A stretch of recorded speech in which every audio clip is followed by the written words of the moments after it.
Hey everybody, so welcome to the channel. So we finally got Palantir's earning results in yesterday evening, and it was pretty much just a nothing burger. They kind of did beat across the board, but it was like a flat kind of beat. It was kind of flat.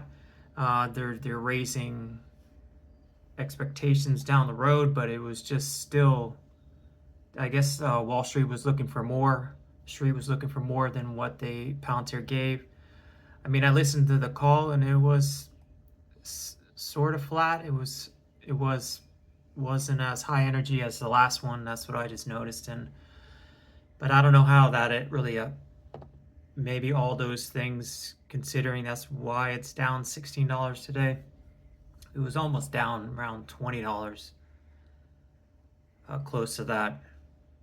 But there's still the numbers are great this quarter, and revenue's great, income's great. I think the earnings per share were 13 cents. I really wasn't paying a lot of attention on the numbers. It was more just the over vibe, I guess. The vibe and just the call itself. Maybe that's what tanked the stock.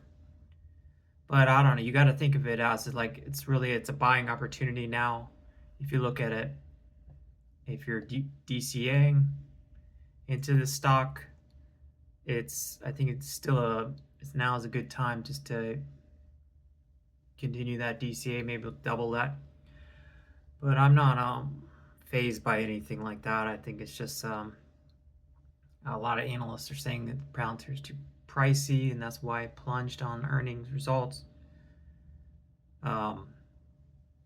There was a lot of they were saying spectacular news. I didn't really see all that, but I guess they're highlighting the international weakness as far as like the UK. It's still they're having trouble really bringing the UK in there under their whole infrastructure there into Palantir. But they're really trying their best to do that, just to try to bring them into the fold, and I guess it's taking longer than expected. But there was just different, I guess, names they had for how they're gonna there are some projects to get into the UK, try to get that going. So they're really focusing on trying to get the UK going. I think it was just it's basically urgent as far as in those kind of phrases as far as getting the UK going. But so it wasn't the greatest quarter. If you look at all the charts on the quarters, it's pretty much it's flat. They beat, but I guess Wall Street was just looking for more. So we'll see what happens going forward with Palantir, if it's gonna what they're gonna do, how to get that more into play. But yeah, so the U.S. government, everything like that is great, but they really need to do better with the European market as far as getting them into the fold. But they mentioned in the call like there's quite a few different companies that are using Palantir now. Can't think of all the names. I just have memory block today, but there's a big names that are using Palantir right now, but it was flat, but then again they're saying projections down the road are gonna be higher. Yeah, that he was talking about the Palantir has this warrior culture, and yeah, I like the call. Like, of course, earnings can be boring a little bit here and there, but I like getting Karp's opinion on AI and data, what's going on there. But it's it's still early in the game if you're getting into Palantir. Like saying you're getting into Tesla, it's kind of you're getting into like a Tesla when it's at 2014 levels right now. If you look at Palantir, if you think Palantir is going to be the next Tesla, you're still way early. So you can't just take one earnings and then jump ship. And that's the end of that. You got to take these earnings kind of like a grain of salt and be there for the long-term future. And that's my plan. But we're in the very early stages. I mean, Palantir started, it was like 2020. Of course, they've been around since 2004, I think it was. Almost 25 years, or more than that. Um, so they've been around for a while, but they haven't been public since they're only a baby as far as being public 5 years out. But they're kind of have a slower start. Like if you look at like Tesla, when Tesla went public compared to Palantir, but we're still in the infancy stages. And it did take Tesla like 4 or 5 years to really get going.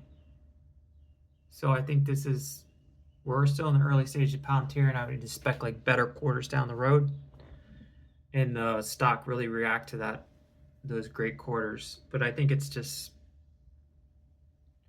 the market itself, and then just it has such high expectations right now with this PE and everything else like that. It really didn't take off compared to last earnings. But that's expected. It's like the same thing for NVIDIA. NVIDIA, you can only beat so many quarters and then have your stock react to the upside every time. But I think Palantir, it wasn't. I likely see this like Palantir come back up to the 120s again pretty soon. I don't think see this holding this level for like that much longer.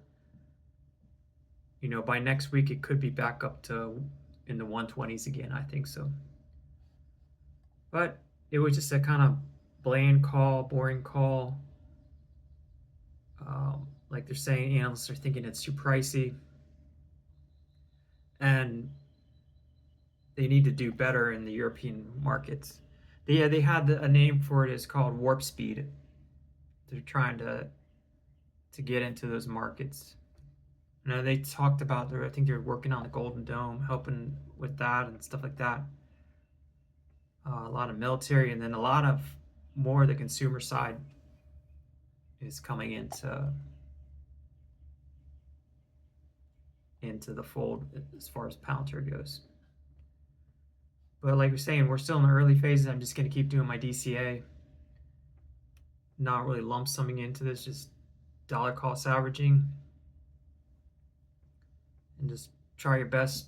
Just don't do that on margin or anything like that. Just DCA in a cash account, and just keep doing it every day, and then eventually, you're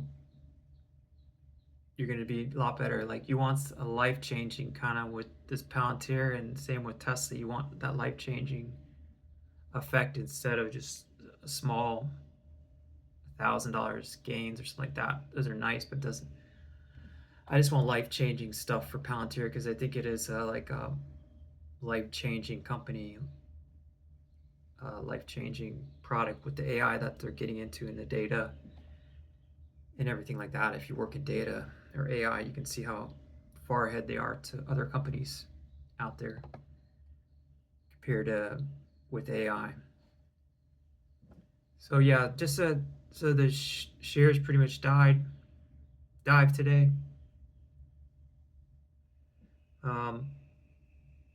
But it had a run up before earnings, so maybe it's kind of sell the news type of deal. That's what happened here. But I could see maybe in a year we could hit the 200s, or who knows. It's just the beginning, so I'm not really worried about it. Just keep DCAing maybe lumps up here or there. Just try to build up your account as much as you can. People a lot more shares than me, a lot less, or whatever you have. Just try to get a decent amount. Just keep DCAing into it, and you'll be good. But you might want to make a quick video. Is if you like this video, like, subscribe. Not a financial advisor like that, and hope you like this video on Palantir's earning report today. And it's Q1 earnings. Yeah, Q1 earnings call results. If you like this video, like, subscribe. And I think good things are ahead. But I'll see you guys in the next one. Peace.